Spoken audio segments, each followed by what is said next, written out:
Bismillahirrahmanirrahim. Assalamualaikum warahmatullahi wabarakatuh.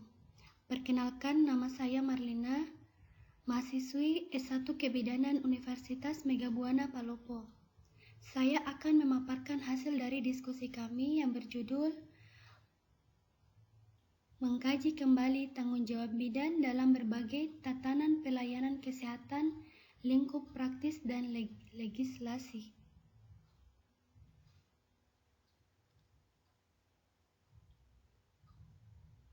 Tanggung jawab bidan dalam berbagai tatanan pelayanan dibagi menjadi 4 bagian. Tanggung jawab terhadap peraturan perundang-undangan adalah salah satu tenaga kesehatan. Pengaturan tenaga kesehatan ditetapkan dalam undang-undang dan peraturan pemerintah. Tugas dan kewenangan bidan serta ketentuan yang berkaitan dalam kegiatan praktik bidan diatur dalam peraturan atau kepuasan Menteri Kesehatan. Kedua, tanggung jawab terhadap pengembangan kompetensi. Setiap bidan memiliki tanggung jawab memelihara kemampuan profesionalnya.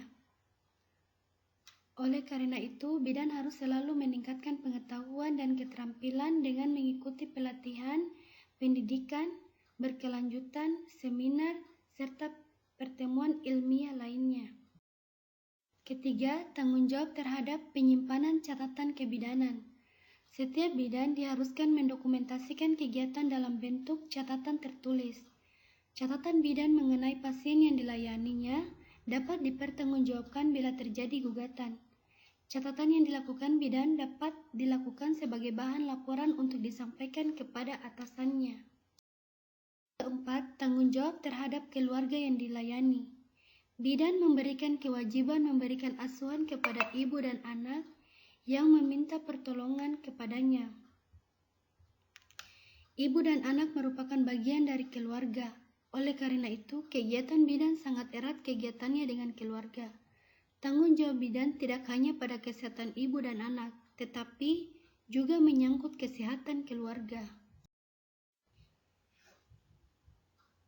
Macam-macam jenis pelayanan kesehatan. Yang pertama, pelayanan kesehatan masyarakat primer. Pelayanan peningkatan dan pencegahan tanpa mengabaikan pengobatan dan pemulihan dengan sasaran keluarga, kelompok, dan masyarakat. Pelayanan kesehatan perorangan primer atau PKPP adalah pelayanan kesehatan di mana terjadi kontak pertama secara perorangan sebagai proses awal pelayanan kesehatan. Sasaran utama PKPP, puskesmas, praktek dokter atau dokter gigi, BPM atau bidan praktek mandiri, dan lain-lain. Yang kedua, pelayanan kesehatan perorangan sekunder atau PKPS adalah pelayanan kesehatan spesialistik yang menerima rujukan dari pelayanan kesehatan perorangan primer yang meliputi rujukan kasus, spesimen, dan ilmu pengetahuan serta dapat merujuk kembali ke fasilitas pelayanan kesehatan yang merujuk. Ketiga, pelayanan kesehatan perorangan tersier atau PKPT. Pelayanan kesehatan perorangan tersier menerima rujukan subspesialistik dari pelayanan kesehatan di bawahnya dan dapat merujuk kembali ke fasilitas kesehatan yang merujuk. Peran dan fungsi bidan di fasilitas pelayanan dibagi menjadi 3. Yang pertama, tugas pelayanan mandiri atau primer. Tugas mandiri bidan yaitu tugas yang meliputi tanggung jawab bidan sesuai kewenangan, yang meliputi pertama, menetapkan manajemen kebidanan pada setiap asuhan kebidanan yang diberikan. Kedua, memberikan pelayanan dasar pranikah pada remaja dengan melibatkan mereka sebagai klien. Yang ketiga, memberi asuhan kebidanan pada klien selama kehamilan normal. Keempat, memberikan asuhan kebidanan kepada klien dalam masa persalinan dengan melibatkan klien atau keluarga. Kelima, memberikan asuhan kebidanan pada bayi baru lahir. Keenam, memberikan asuhan kebidanan kepada klien dalam masa nifas dengan melibatkan klien dan keluarga. Ketujuh, memberikan asuhan kebidanan pada wanita usia subur yang membutuhkan pelayanan KB. Ke-8, memberikan asuhan kebidanan kepada wanita dengan gangguan sistem reproduksi dan wanita dalam masa klimakterium dan nifas. Bidan dalam pelayanan kesehatan berupa pelayanan yang bersifat promotif atau promosi dan preventif atau pencegahan. Adapun ruang lingkup kegiatan promotif atau promosi kesehatan dan preventif kesehatan dalam pelayanan kebidanan adalah 1. Pada bayi, kedua pada balita, ketiga pada masa remaja, keempat pada masa hamil, kelima masa nifas, 6 ibu menyusui, ketujuh pus atau wus, ke-8 klimakterium dan menopause. 2. Layanan kebidanan sekunder atau kolaborasi adalah layanan yang dilakukan oleh bidan sebagai anggota tim yang kegiatannya dilakukan secara bersamaan atau sebagai salah satu urutan dari sebuah proses kegiatan pelayanan kesehatan. Kebidanan tersier atau rujukan adalah layanan yang dilakukan oleh bidan dalam rangka rujukan ke sistem pelayanan yang lebih tinggi atau sebaliknya, yaitu pelayanan yang dilakukan oleh bidan sewaktu menerima rujukan dari dukun yang menolong persalinan, juga layanan rujukan yang dilakukan oleh bidan ke tempat atau fasilitas pelayanan kesehatan lain secara horizontal. D. Kewenangan bidan dalam praktek kebidanan adalah kegiatan pemberian pelayanan yang dilakukan oleh bidan dalam bentuk asuhan kebidanan. Adapun wewenang bidan dalam praktek kebidanan diatur dalam Permenkes nomor 28 tahun 2017 di antara konseling pada masa sebelum hamil, antenatal pada kehamilan normal, persalinan normal, ibu nifas normal, ibu menyusui, dan konseling pada masa antara dua kehamilan. Kedua, pelayanan kesehatan anak. Pelayanan kesehatan anak diberikan pada BBL, bayi baru lahir, bayi, anak balita, dan anak prasekolah. B. Bidan berwenang melakukan pelayanan neonatal esensial, penanganan kegawat daruratan yang dilanjutkan dengan perujukan, pemantauan tumbuh kembang bayi, anak balita, anak prasekolah, serta konseling dan penyuluhan. C. Pelayanan neonatal esensial. IMD, pemotongan dan perawatan tali pusat, pemberian suntik fitka, pemberian imunisasi HB0, pemeriksaan fisik BBL bayi baru lahir, pemantauan tanda bahaya, pemberian identitas diri, merujuk kasus yang tidak dapat ditangani dalam kondisi stabil dan tepat waktu ke fasilitas kesehatan yang lebih mampu. D. Penanganan kegawat daruratan yaitu penanganan awal asfiksia bayi baru lahir melalui pembersihan jalan nafas, ventilasi tekanan positif, dan kompresi jantung. Penanganan awal hipotermi pada bayi baru lahir dengan berat bayi lahir rendah melalui atau ventilasi dengan cara menghangatkan tubuh bayi dengan metode kanguru. Penanganan awal infeksi tali pusat, membersihkan dan pemberian salep mata pada bayi baru lahir dengan infeksi gonore.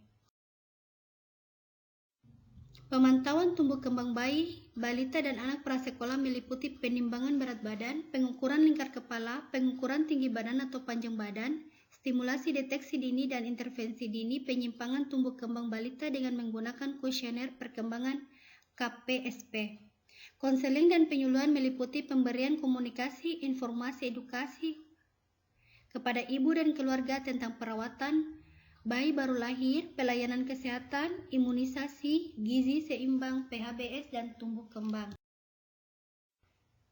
3. Pelayanan kesehatan KESPROK, perempuan dan keluarga berencana.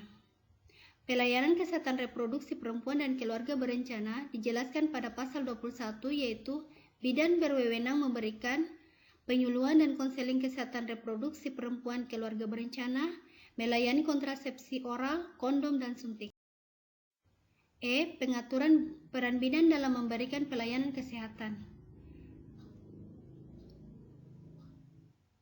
Beberapa produk hukum yang berkaitan dengan peran bidan dalam pelaksanaan Permenkes nomor 53 tahun 2014 tentang pelayanan kesehatan neonatal pada bayi baru lahir yaitu Undang-Undang 1945 Pasal 28 Ayat 1, Kedua, Undang-Undang Nomor 36 Tahun 2009 tentang Kesehatan Pasal 62 Ayat 1.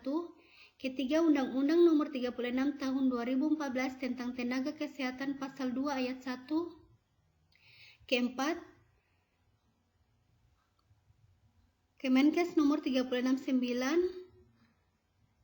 atau Menkes SK-3/2007 tentang Standar Profesi Bidan. Kelima, Kemenkes Nomor 938 atau Menkes SK-3/2007 tentang Standar Asuhan Kebidanan. Keenam, Permenkes Nomor 75 Tahun 2014 tentang Pusat Kesehatan Masyarakat Pasal 17 Ayat 1. Ketujuh, Permenkes Nomor 43 Tahun 2016 tentang Standar Pelayanan Minimal Pasal 11 Ayat 1. Faktor pendukung dan faktor penghambat yang mempengaruhi peran bidan dalam memberikan pelayanan neonatal pada bayi baru lahir. Yang pertama, faktor pendukung yang mempengaruhi pelayanan kesehatan. Kedua, faktor penghambat. Tanggung jawab bidan dalam menangani pasien non-kebidanan dikaitkan dengan manajemen terpadu balita sakit dan manajemen terpadu bayi muda. Tanggung jawab bidan dalam pemberian obat kepada pasien non-kebidanan dikaitkan dengan MTBS dan MTBM dalam Undang-Undang Tahun 2014 tentang Tenaga Kesehatan atau Undang-Undang Tenaga Kesehatan terbaru. Tenaga kebidanan adalah salah satu jenis tenaga kesehatan. Sebagai salah satu tenaga kesehatan bidan dalam menjalankan praktek harus sesuai dengan kewenangan didasarkan pada kompetensi yang dimilikinya. Lingkup praktis. Ruang lingkup praktis kebidanan adalah batasan dari kewenangan bidan yang menjalankan praktek yang berkaitan dengan upaya pelayanan kebidanan dan jenis pelayanan kebidanan. Ruang lingkup kebidanan secara umum diartikan sebagai luas area praktek pada suatu profesi. Legislasi. Legislasi adalah proses pembuatan undang-undang atau penyempurnaan perangkat hukum yang sudah ada melalui serangkaian kegiatan sertifikasi atau pengaturan kompetensi dan lisensi atau pengaturan penyelenggaraan kewenangan. Tujuan legislasi adalah memberikan perlindungan kepada masyarakat terhadap pelayanan yang telah diberikan. Bentuk perlindungan tersebut meliputi, yang pertama, menjamin kualitas pelayanan, kedua, memberikan kewenangan, ketiga, menjamin perlindungan meningkatkan profesionalisme, keempat, meningkatkan profesionalisme. Surat izin bidan adalah bukti legislasi yang dikeluarkan oleh Depkes yang menyatakan bahwa bidan berhak menjalankan pekerjaan kebidanan.